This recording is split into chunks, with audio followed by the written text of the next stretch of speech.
constituency or cosmopolitan constituency, I see as human being. So what was happened yesterday, I strongly condemn. It should not happen. I'm being the member of the founder generosity of the Federation of Kasi Jantia Garo people. I condemn the incident to happen yesterday. Yeah. What do you think of the because so many questions are being raised on the alleged mismanagement by the district administration? That is fact. That is fact. When the poor teachers they went on the peaceful processions and rally, they use all men's means to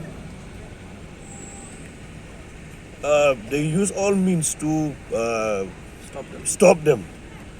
But these people who are going and the vandalizing and beat the people on the way, there's no policeman there's no law and order.